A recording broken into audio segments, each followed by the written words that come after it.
नमस्कार. आता आपण चाललेलो आहोत उज्जैनला आणि उज्जैन किंवा उज्जैनी हे जे आहे हे ठिकाण अत्यंत पवित्र असं मानलं जातं की बाबा सगळ्या जगामध्ये प्रार्थना केल्यानंतर जे फळ मिळतं तेच फळ या ठिकाणी प्रार्थना केल्यानंतर लवकर मिळतं अशी एक आख्यायिका आहे आणि त्यामुळे या ठिकाणचं एक आध्यात्मिक महत्त्व वेगळ्या पद्धतीचं आहे आणि मोठं आहे. तर अशा पद्धतीची ही नगरी आहे, ती आहे उज्जैन नगरी. आणि त्या नगरीमध्ये एक राजा राज्य करत होते, त्यांचं नाव आहे चंद्रसेन. आता हे चंद्रसेन राजा प्रजाहित दक्ष होते, प्रजाहित पालक होते, जनतेची सेवा करत होते, जनताही त्यांच्यावरती प्रेम करत होती, तेही जनतेवरती प्रेम करत होते. अशा पद्धतीनं यांचं राज्य चाललं होतं आणि ते शिवभक्त होते, भगवान शिवाची आराधना करायचे, रोज पूजा अर्चा करायचे. अशा पद्धतीचे एका बाजूला आध्यात्मिक शक्ती त्यांच्याकडे होती, दुसऱ्या बाजूला राजकीय शक्ती होती, तिसऱ्या बाजूला सामाजिक शक्ती होती आणि अशा पद्धतीनं त्या ठिकाणी त्यांचं राज्य चाललेलं होतं. आणि त्यांना एक मित्र होता, त्या मित्राचं नाव आहे मणिभद्र. तर तो मित्र हा शिवगण होता. शिवगण म्हणजे शिवाचा गण, म्हणजे शिवाचा भक्त, शिवाची सेवा करणारा तो गण होता. आणि त्या मित्राची आणि या राजाचे अत्यंत चांगले संबंध होते, चांगली फ्रेंडशिप होती. आणि म्हणून या मणिभद्रनं चंद्रसेन राजाला एक तेजोमय चिंतामणी दिला आणि तो चिंतामणी राजानं स्वतःच्या गळ्यामध्ये घातला. आता आपल्या मित्रानं एवढ्या आपुलकीनं, आणि तोही एक शिवगण आहे, त्या शिवगणानं दिलेला हा मणी राजानं गळ्यामध्ये घातलाय, चिंतामणी. आणि त्यानंतर त्या राजाची भरभराट व्हायला लागली आणि त्याला तो मणी जो आहे तो लकी ठरला, तो चिंतामणी लकी ठरला. आणि मग राजाच्या ज्या ज्या काही इच्छा होत्या त्या इच्छा पूर्ण व्हायला लागल्या. त्यानंतर राजाचा जो विकास होता त्याच्या नगरीचा तो व्हायला लागला. काही दुःख होतं, राजाला काही प्रॉब्लेम होते, ते सुद्धा सॉल्व्ह झाले. आणि त्याचबरोबर ती आजूबाजूच्या लोकांमध्ये सुद्धा, म्हणजे आजूबाजूच्या राजांमध्ये सुद्धा ह्या राजाचं नाव पसरलेलं आहे आणि सगळे राजे याचा हेवा करायला लागलेत. अशा पद्धतीनं हा पराक्रमी राजा त्या ठिकाणी राज्य करत होता, काम करत होता. पण कसं होतं की ज्या वेळेस ही गोष्ट बाकीच्या राजांच्या लक्षात आली की अरे या राजाकडे चिंतामणी आहे आणि त्यामुळे मग राजाला तो लकी ठरलेला आहे, आणि मग अनेक अशा राजांना वाटायचं, अनेक लोकांना असं वाटायचं की हा चिंतामणी आपल्याकडे पाहिजे. आता बघा, समाजामध्ये दुसऱ्याची गोष्ट आपल्याकडे पाहिजे अशी इच्छा असणारी भुताळी मंडळी काही कमी नसतात. आणि म्हणजे सामान्य लोकांमध्ये अशी भुताळी मंडळी असतात असं नाही, तर राजे लोकांमध्ये सुद्धा अशी भुताळी मंडळी होती. आणि मग ते या राजाकडे आले आणि त्या राजाला म्हणायला लागले की मला देना, मला देना, मला देना. राजानं सांगितलं, म्हटलं मी देणार नाही, जा. राजाने काही त्यांना दिलं नाही. म्हणजे जे मागतकरी मंडळी होते मागत होते की राजन आम्हाला तो मणी द्या, पण त्यांनी काही दिला नाही. त्यानंतर काहींनी मग अत्यंत प्रेमाने मागण्याचा प्रयत्न केला, पण राजानं सांगितलं मी नाही देणार, जा.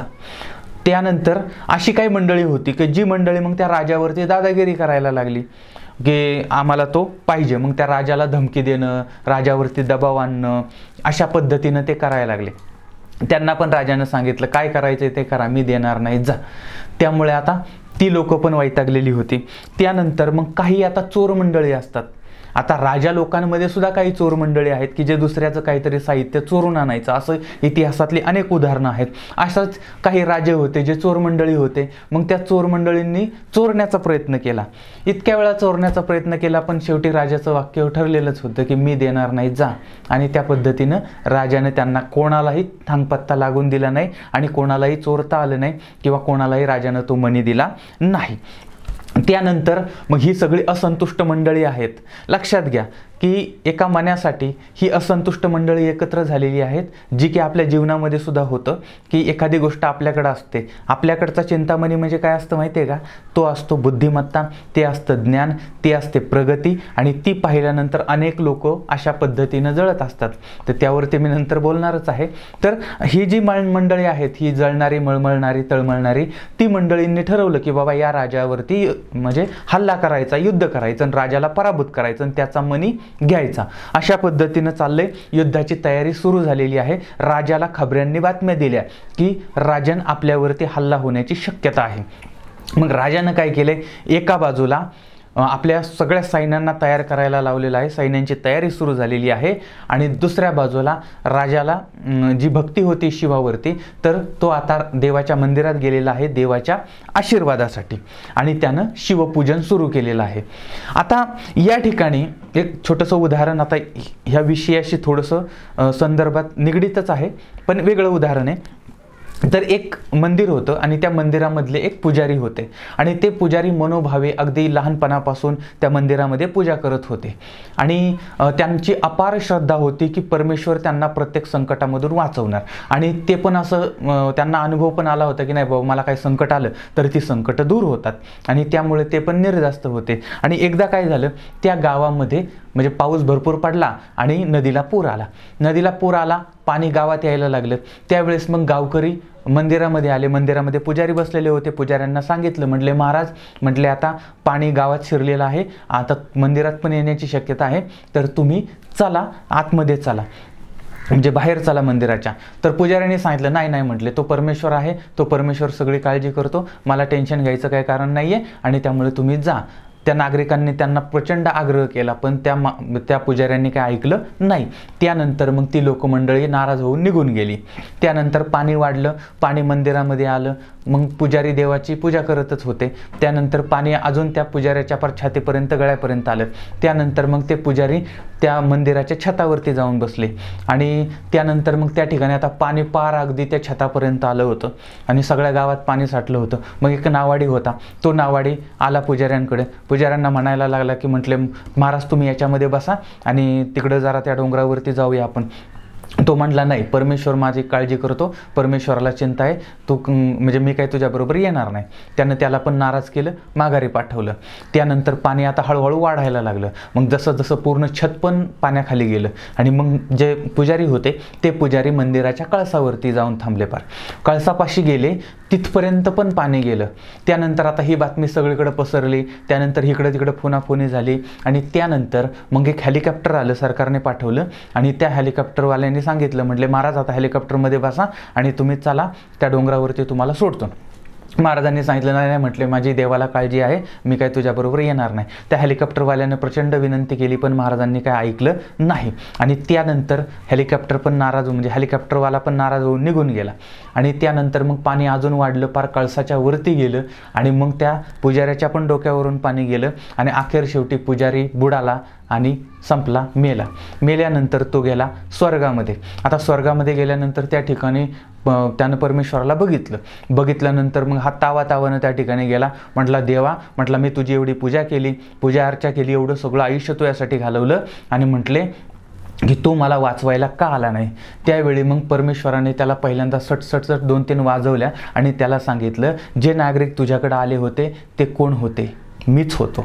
त्यानंतर जो नावाडी तुझ्याकडे आला होता तो कोण होता, तोही मीच होता.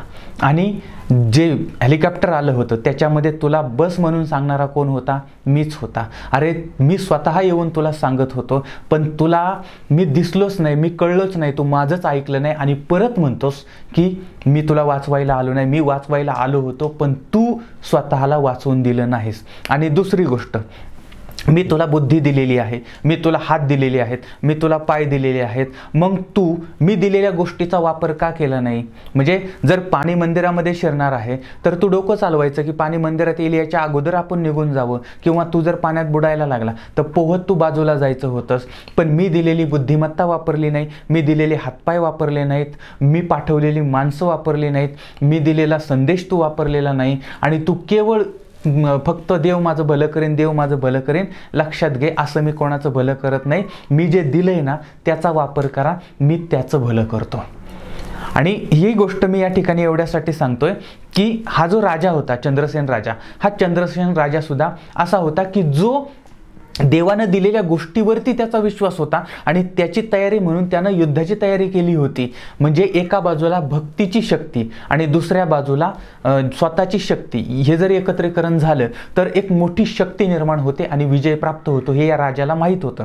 राजा श्रद्धावान होता, अंधश्रद्धाळू नव्हता. आता श्रद्धा आणि अंधश्रद्धा याच्यामध्ये फरक काय आहे, तर जो माणूस श्रद्धावान असतो तो परमेश्वरावरती, ईश्वरावरती, अल्लाह गॉड जे काय असेल त्यावरती श्रद्धा ठेवतो, कोणावर तरी श्रद्धा ठेवतो आणि त्या श्रद्धेच्या ताकदीनं तो स्वतःची विल पॉवर वाढवतो, स्वतःची ताकद वाढवतो आणि त्या ताकदीचा आणि त्या श्रद्धेचा उपयोग करून, म्हणजे भक्तीचा आणि शक्तीचा उपयोग करून तो विजय प्राप्त करतो. पण जो अंधश्रद्धा माणूस असतो, ज्याची अंधश्रद्धा असते, तो माणूस हा कर्मकांडामध्ये अडकतो आणि फक्त देवावरती भार टाकतो. तो स्वतःच्या बुद्धीचा वापर करत नाही, स्वतःच्या हातांचा वापर करत नाही, किंवा परमेश्वरानं धाडलेला सांगावा सुद्धा तो ऐकत नाही. आणि त्यामुळे अंधश्रद्धा असणारी मंडळी ही कायम गाळामध्ये जातात, त्यांचं नुकसान होतं. पण श्रद्धावान मंडळी ही विजयी होतात. आणि राजा सुद्धा असाच होता, श्रद्धावान होता. आणि आता तो चंद्रसेन राजा त्या मंदिरामध्ये बसलेला आहे आणि त्या मंदिरामध्ये भगवान शिवाची तो आराधना करतो आहे. आता एका बाजूला प्रचंड तल्लीन होऊन त्या ठिकाणी तो देवाची पूजा करतो आहे. हे सगळं चालू होतं. आणि दुसऱ्या बाजूला त्या ठिकाणी एक श्रीकर नावाचा 5 वर्षाचा छोटासा बालक आहे, छोटासा मुलगा आहे. तो त्याच्या आईबरोबर त्या मंदिरामध्ये दर्शनाला आलेला आहे. आता त्या मुलानं आणि आईनं दर्शन घेतलं, पण त्या ठिकाणी त्या मुलानं बघितलं राजा ध्यानस्थ बसलेला आहे, राजा देवाची पूजा करतो आहे आणि राजाकडे विलक्षण तेज आहे. आता हे पाहिल्यानंतर तो मुलगा आकर्षित झालेला आहे त्या राजाकडे आणि त्याला सुद्धा वाटायला लागलं की आपण सुद्धा परमेश्वराची अशी पूजा केली पाहिजे. आता ते छोटंसं बालक आहे, त्याचं छोटंसं म्हणजे विचार करण्याची पद्धत, पण तो प्रभावित झालेला आहे. आणि त्यानंतर आईबरोबर तिथून मंदिरातनं माघारी येताना त्यानं मग येताना तिथलीच फुलं वगैरे उचलली. त्यानंतर जे पूजेचं साहित्य असतं जे काय ते उचललं आणि ते सगळं घेऊन आणि येता येता एक दगड तिथलाच खिशामध्ये त्यावेळेस खिसा असेल किंवा हातामध्ये घेतला असेल, पण त्यानं ते घेतलं आणि तो घरी आला. आता घरी आल्यानंतर मुलगा लागला खेळायला, आता आई लागली स्वयंपाकाला. आता इकडं हे मुलगा खेळतोय आणि खेळता खेळता म्हणजे त्याचा खेळ काय चालला होता, पूजा करायची होती. त्यामुळे मग त्यानं तो दगड ठेवला, त्याच्याभोवती ते फुलं वगैरे टाकली, जशी राजानं पूजा मांडली होती त्या पद्धतीनं यानं पूजा मांडली. आणि त्यानंतर तो म्हणजे त्या राजा जसं ओम नमः शिवाय म्हणत होता त्या पद्धतीनं हा सुद्धा ओम नमः शिवाय म्हणायला लागला. आणि त्याच्यामध्ये इतका तल्लीन झाला, बराच वेळ झाला, काहीच कळलं नाही त्याला. आणि दुसऱ्या बाजूला आता आईनं स्वयंपाक केलाय आणि आईनं आता त्या बाळाला आवाज दिला की बाबा जेवायला ये, आणि तरी पण ते मुलगा काही जेवायला आला नाही. त्यानंतर मग आईनं पुन्हा आवाज दिला, पुन्हा नाही आला. त्यानंतर मग आईनं त्याच्याकडे आली आणि त्याला म्हटली चल जेवायला. हे मुलगा ध्यानस्थ बसलेला, त्याला काहीच कळत नाही, त्याच्यापर्यंत आवाजच येत नव्हता. त्यानंतर मग ती त्या मुलापाशी गेली आणि त्याला उठवण्याचा प्रयत्न केला, पण तरी पण तो काय मुलगा उठला नाही. आईला आला राग, मग त्यानं त्याला गदा हलवून आणि हे करून त्याला उठवण्याचा प्रयत्न केला. आणि त्याच वेळी मग ती पूजा, आता ती पूजा म्हणजे मुलाच्या दृष्टीनं ती पूजा होती, आईच्या दृष्टीनं ती दगडी होती. त्यामुळे आईनं ते सगळं बाजूला हे केलं, असं फिसकारलं आणि ती सगळी पूजा मोडली. आता मोडली आणि मुलगा ध्यानातून बाहेर आला.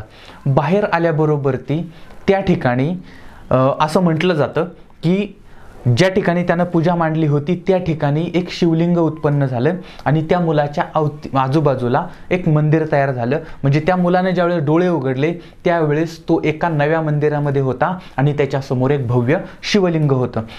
आता ही गोष्ट ज्यावेळेस त्या आईला समजली त्यावेळेस त्या आईला लक्षात आलं की आपल्या मुलानं म्हणजे त्या मुलासाठी परमेश्वरानं हे सगळं तयार केलं वगैरे असं त्या आईला वाटलं. त्यानंतर मग आई पण आश्चर्यचकित झालेली आहे. त्याचबरोबर आजूबाजूच्या लोकांनी पाहिलं की इथं मंदिर तयार झालंय. त्यानंतर ही बातमी सगळीकडे पसरली आणि नंतर ती बातमी दुसऱ्या मंदिरामध्ये पूजा करणाऱ्या त्या राजापर्यंत पोहोचलेली आहे, चंद्रसेनपर्यंत पोहोचलेली आहे. आणि आता चंद्रसेननं ठरवलं की म्हटले की या मंदिरामध्ये आपल्याला जायचंय, नवीन मंदिरामध्ये, आणि त्या मुलाला पण भेटायचंय, मुलाचं पण दर्शन घ्यायचंय की ज्याच्यामुळे परमेश्वर अवतीर्ण झाले. त्यानंतर मग राजा तिकडून निघाले. आता राजा निघाले म्हणजे चला रे तिकडे जायचंय असं नसतं, तर ते शेवटी त्यांचा एक प्रोटोकॉल असतो. त्याप्रमाणे मग राजानं ते बाकीच्या सगळ्यांना सांगितलं आणि त्यानंतर मग आता त्यांचं नियोजन सुरू झालं की त्या मंदिरात जायचं. आता ही बातमी राजाकडे पण जे काही खबरी ही त्याच्या विरोधकांना सांगत होते. त्यामुळे राजावरती जे टपून बसले होते राजांना संपवण्यासाठी, राजाला मारण्यासाठी, तर ती मंडळी सुद्धा आता त्यांना बातमी कळली ना की राजा या मंदिरामध्ये जाणार आहे. ही बातमी कळल्यानंतर हे म्हटले आपण अगोदरच सेटिंग लावूया, आणि म्हणून मग जी मारेकरी मंडळी होती ती अगोदरच मंदिराच्या जवळ येऊन थांबलेली आहेत आणि आता त्या मंदिरामध्ये राजा यायला लागलेला आहे. आणि ज्या वेळेस आता राजा आला की राजाला मारायचं असं या लोकांनी ठरवलेलं होतं. आणि ज्यावेळेस तिथं राजा पोहोचला त्यावेळेस मात्र जे कोणी त्याचे शत्रू होते त्यांच्या मनात सुद्धा परिवर्तन झालेलं आहे आणि राजाला मारणं हे किती मोठं महापाप आहे ही गोष्ट त्यांच्या लक्षात आली. आणि त्यांनी त्याला मारायला गेले होते तीच मंडळी राजाच्या पाया पडलेली आहेत, राजाचं दर्शन घेतलेलं आहे.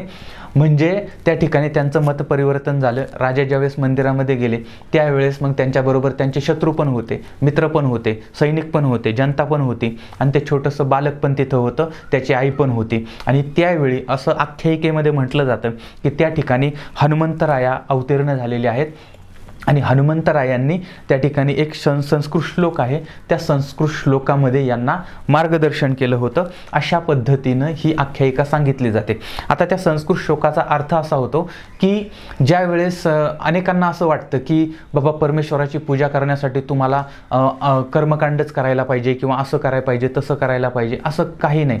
हनुमंतरायांनी त्या ठिकाणी सांगितलं की जर तुम्हाला परमेश्वरापर्यंत पोहोचायचं असेल तर त्याच्यासाठी तुम्हाला हे बाकी करण्याची गरज नाही, फक्त आणि फक्त तुमचं मनोभाव चांगला पाहिजे आणि चांगल्या मनानं तुम्ही त्याला आवाज द्या, तो तुमच्यापर्यंत पोहोचतो. हा मतितार्थ त्या ठिकाणी हनुमंतरायानं सांगितला. आणि तो जो छोटा बालक होता त्या बाळाला मांडीवरती घेतलेला आहे आणि त्या बाळाला सुद्धा सांगितलंय की तुझ्या म्हणजे पुढच्या पिढ्यांमध्ये नंद नावाचा एक पुरुष या ठिकाणी जन्माला येईल आणि तो खुद्द परमेश्वराला लहानाचा मोठा करेल आणि तोच नंद, त्याचाच नंदलाला, आणि नंदलाला म्हणजेच भगवान कृष्ण. म्हणजे असं म्हटलं जातं की त्याच मुलाच्या कुळामध्ये भगवान श्रीकृष्ण हे लहानाचे मोठे झाले, त्याच गोकुळामध्ये त्याच नंदलालाच्या आधिपत्याखाली हे सगळं झालेलं होतं.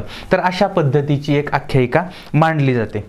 आता हनुमंतरायांनी या ठिकाणी हे पण सांगितलं होतं की तुम्ही हजारो वर्ष तपश्चर्या करण्याची गरज नाही, फक्त काही क्षणासाठी सुद्धा तुम्ही मनोभावे जी गोष्ट कराल ती गोष्ट पण ईश्वरापर्यंत पोहोचते. आणि केवळ देखावा करून किंवा मोठेपणा करून किंवा जगाला दाखवण्यासाठी जर तुम्ही करत असाल तर ते जगाला दिसतं, ते ईश्वराला दिसत नाही. आणि अत्यंत महत्त्वाचा संदेश आपल्याला याच्यातनं घ्यायचा आहे. बऱ्याच वेळा काय होतं, आख्यायिका ज्या असतात त्या आख्यायिका ह्या सांगताना वेगळ्या पद्धतीनं बऱ्याच वेळा आपला विश्वास बसत नाही, अरे असं कसं होऊ शकतं, तसं कसं. पण त्याच्या पाठीमागं दिलेला संदेश जो असतो ना तो अत्यंत महत्त्वाचा असतो आणि तो आपण समजून घेतला पाहिजे. म्हणजे मंदिर कसं अवतीर्ण झालं, हे कसं झालं, ह्या गोष्टीवरती वाद घालण्यापेक्षा त्यातनं आपल्याला काही शिकायला मिळतं. कारण तुम्ही जर त्यातनं काहीतरी चांगलं घेण्याचा प्रयत्न केला तर तुम्ही श्रद्धावान म्हणून तुम्ही हे कराल. पण नुसतंच आपलं कर्मकांडामध्ये अडकत राहिले तर मात्र आणि जगाला दाखवत राहिले, दुसऱ्याला दाखवत राहिले तर ती खरी भक्ती नसते. हे या ठिकाणी परमेश्वरानं मांडलेलं आहे. तर जे त्या ठिकाणी स्वयंभू मंदिर तयार झालं तेच मंदिर म्हणजे आत्ताचं बाबा महाकालेश्वराचं मंदिर आहे असं म्हटलं जातंय. आता दुसरी एक आख्यायिका याच मंदिराबद्दलची म्हटली जाते. त्याच्यामध्ये आहे उज्जैनीला, म्हणजे उज्जैनला पूर्वी उज्जैनी म्हटलं जायचं, त्याला अवंतिकापुरी पण म्हटलं जायचं. आणि या ठिकाणी एक पुरोहित राहत होते आणि ते पुरोहित प्रगाढ पंडित वगैरे असे होते आणि त्यांचं प्रचंड ज्ञान होतं आणि शिवशंकरावरती श्रद्धा होती. तर त्यांना दूषण नावाचा एक असुर होता, राक्षस होता, तो प्रचंड त्रास देत होता. आणि त्यावेळेस मग यांनी शिवाची प्रार्थना केलेली आहे आणि त्यानंतर मग शिवानं या दूषणला संपवलेलं आहे आणि त्यामुळे त्या ठिकाणी ते अवतीर्ण झालेत आणि त्याला बाबा महाकालेश्वर मंदिर असं म्हटलं जाते. अशी एक आख्यायिका आहे. तिसरी आख्यायिका चंद्रसेन राजाबद्दलच सांगितली जाते की ज्यावेळेस उज्जैनवरती त्याचं राज्य होतं चंद्रसेन राजाचं, त्यावेळेस रिपुदमन नावाचा एक त्याचा शत्रू होता. त्या शत्रूनं राजावरती हल्ला केला होता आणि त्याच्याबरोबर ती एक राक्षस होता, त्याचं नाव आहे दूषण. हा दूषण जो आहे त्याला ब्रह्मदेवाचा म्हणजे आशीर्वाद होता, ब्रह्मदेवानं त्याला वरदान दिलं होतं आणि त्यामुळे तो दूषण प्रचंड त्रास देत होता आणि हा त्या राजाला काय ऐकत नव्हता. त्यामुळे मग राजानं शिवाची प्रार्थना केली आणि त्या ठिकाणी शिवानं उग्ररूप धारण केलेलं आहे आणि आपल्या उग्ररूपानं त्या दूषणला त्या ठिकाणी जाळून टाकलेलं आहे. आणि त्यानंतर त्याची जी राख आहे त्या राखेनं त्यानं म्हणजे त्या भगवान शिवशंकराने स्वतःला म्हणजे चर्चित केलेलं आहे, स्वतःच्या अंगाला ती राख लावलेली आहे, स्वतःच्या त्या राखेनं स्वतःचा शृंगार केलेला आहे आणि त्यामुळे त्या ठिकाणी त्या परमेश्वराला महाकाल असं म्हटलं जातं आणि त्याची पूजा ही राखेनं केली जाते, म्हणजेच त्या म्हणजे प्रेताच्या राखेनं केली जाते, अशी एक आख्यायिका आहे. आता मी तुम्हाला ज्या 2-3 आख्यायिका सांगितल्या त्याच्यामध्ये म्हणजे मगाशीच मी जे म्हटलं की बाबा कोणाचा विश्वास असो किंवा नसो, पण श्रद्धा आणि अंधश्रद्धा या गोष्टीमध्ये फरक कळला पाहिजे आणि त्या पद्धतीने आपण त्या परमेश्वराची पूजा चांगल्या पद्धतीनं कसं करू हे पाहिलं पाहिजे. आणि परमेश्वराची पूजा हीच जनतेची पूजा आहे, समाजाची पूजा आहे, हे पण आपण या ठिकाणी लक्षात घेतलं पाहिजे. आणि या ठिकाणी अजून एक महत्त्वाची गोष्ट आम्ही समजून घेतली पाहिजे, ती म्हणजे की या सगळ्याचा मतितार्थ काय होतो. तर बाबा एक शिवभक्त आहे आणि तो कर्तृत्ववान शिवभक्त आहे आणि त्याच्यावरती संकट येतं आणि मग परमेश्वर तो संकट दूर करतो. मग त्याच्यासाठी त्याची आत्मशक्ती असेल, त्याच्यासाठी भक्ती असेल, भक्ती आणि शक्ती एकत्र येऊन हे सगळं करतात. आणि म्हणून केवळ वाचाळ होण्यापेक्षा श्रद्धावान होणं आणि अंधश्रद्धा पाळण्यापेक्षा श्रद्धावान होणं हे अत्यंत महत्त्वाचं आहे. आणि बाबा महाकालेश्वर हे जे ह्यांच्या ज्या आख्यायिका आहेत त्यावरून आपल्याला हे शिकायला मिळतं. आता या मंदिराची म्हणजे जे बाबा महाकालेश्वर मंदिर आहे त्या मंदिराची विभागणी म्हणजे मंदिर कसं आहे तर त्याची 3 खंडामध्ये विभागणी आहे. तर वरचा जो भाग आहे तो आहे बाबा महाकालेश्वर मंदिराचा, त्यानंतरचा मधला जो भाग आहे तो ओंकारेश्वर मंदिराचा आहे आणि खालचा जो भाग आहे तो नागचंद्रेश्वर मंदिर आहे. आणि हे मंदिर म्हणजे या मंदिराचं वैशिष्ट्य असं आहे की ते फक्त नागपंचमीलाच उघडलं जातं, वर्षभर ते मंदिर बंद असतं. तर अशा पद्धतीनं या मंदिराची विभागणी केलेली आहे.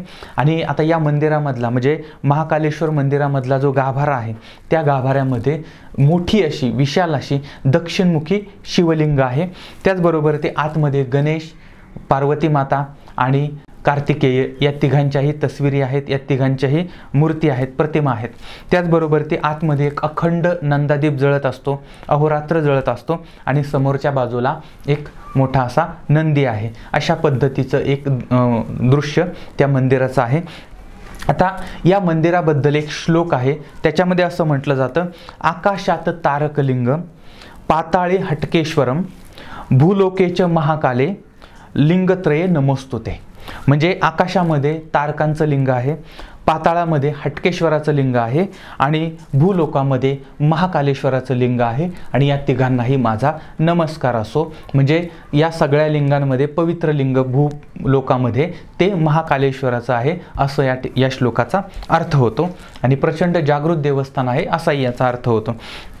आता हे जे मंदिर आहे त्या मंदिराची जी माहिती आहे ती माहिती ही अगदी पुरातन काळापासूनची म्हणजे पुरातन काळापासून लिहिलेली जे काही ग्रंथ आहेत त्याच्यामध्ये आहे, पौराणिक कथांमध्ये आहे. सिंहस्थ बत्तीशी आपलं सिंहासन बत्तीशी हे जे लिखाण आहे त्याच्यामध्ये आहे.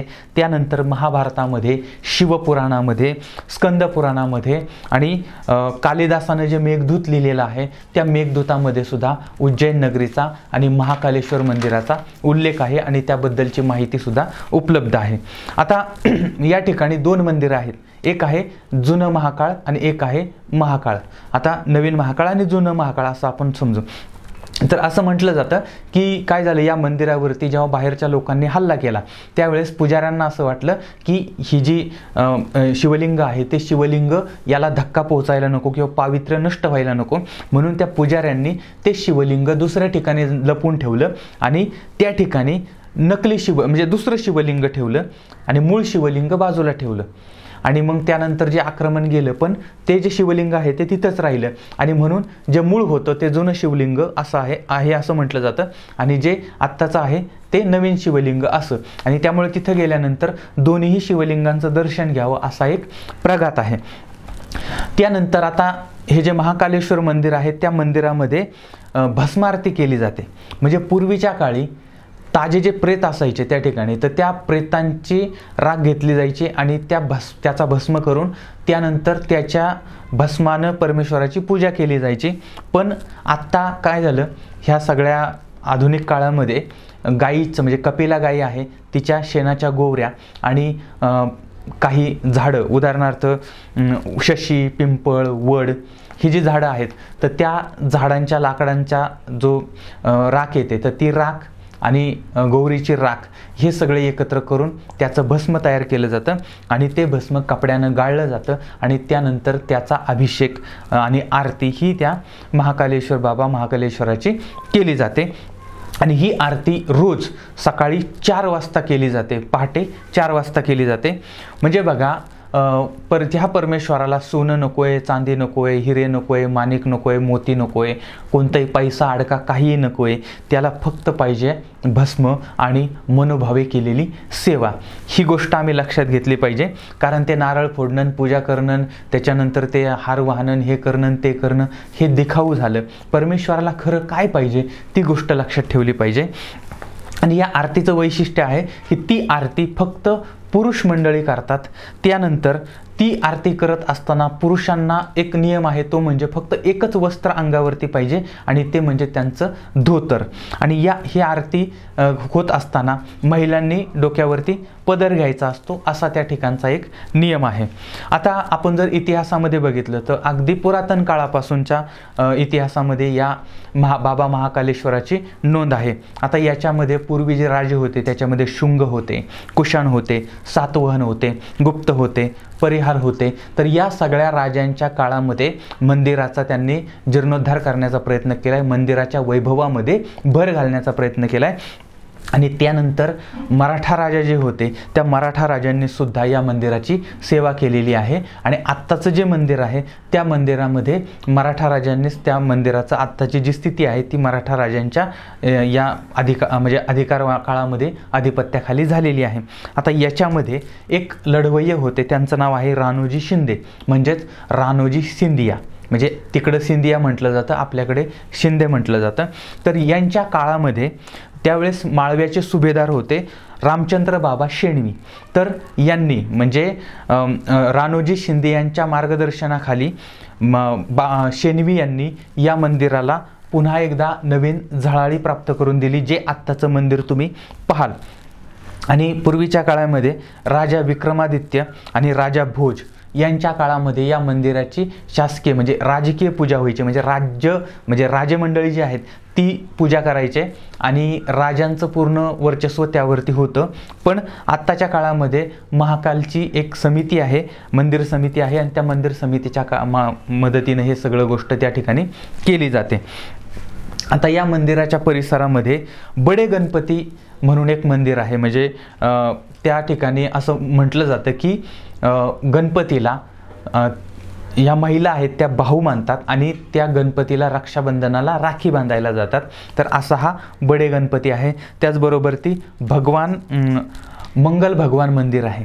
आता मंगल भगवान मंदिर म्हणजे ज्या ठिकाणी सगळ्यांचं मंगल होतं अशा पद्धतीचं ते मंदिर आहे आणि ते पवित्र मानलं जातं. त्याचबरोबर ती हरिसिद्धी किंवा अशा पद्धतीची असंख्य मंदिरं आहेत. आणि ज्या मंदिरांमध्ये ज्यावेळेस तुम्ही त्या ठिकाणी जाल त्यावेळेस मात्र तुम्हाला या सगळ्या मंदिरांचं दर्शन होईल. आणि आता काय होतं की तिथं जायचं कसं, यायचं कसं याच्याबद्दलचं ऑनलाईन सगळ्या माहिती उपलब्ध आहेत. आता सुरुवातीच्या पहिल्या भागामध्ये मी थोडं डिटेल्स बोललो होतो की हॉटेल्स किंवा तिथं राहण्याची सोय वगैरे या सगळ्या गोष्टी. पण आता पुढच्या भागामध्ये मी फक्त म्हणजे त्या गोष्टीवरती परत बोलणार नाही, पण तुम्ही ऑनलाईन या सगळ्या गोष्टी करू शकता. तर आत्ता आपला हा तिसरा भाग होता. आता चौथं ज्योतिर्लिंग त्याबद्दलची माहिती आपण पुढच्या भागामध्ये पाहणार आहोत. पण मला तुमच्या सहकार्याची अपेक्षा आहे की जर तुम्हाला हे योग्य वाटत असेल किंवा मी जे करतोय, कारण आपण क्राईमच्या गोष्टी तर अनेक सांगतच होतो, पण मला अनेकांचा आग्रह पण असा होता की तुम्ही ज्या पद्धतीनं सांगताय त्याच पद्धतीने जर वेगळ्या पद्धतीच्या म्हणजे अशा पद्धतीच्या जरी स्टोरी सांगितल्या ज्या की आता 12 ज्योतिर्लिंगांच्या आपण सांगतो आहोत, तर त्या तुम्हाला कशा वाटतायत आणि ह्या जास्तीत जास्त लोकांपर्यंत पोहोचवण्यासाठी तुमचं सहकार्याची गरज आहे. तर जर तुम्हाला चांगलं वाटलं तर तुम्ही त्यासाठी आवर्जून सहकार्य करा. पुन्हा भेटूया पुढच्या माहितीमध्ये. तोपर्यंत धन्यवाद. जय हिंद, जय महाराष्ट्र.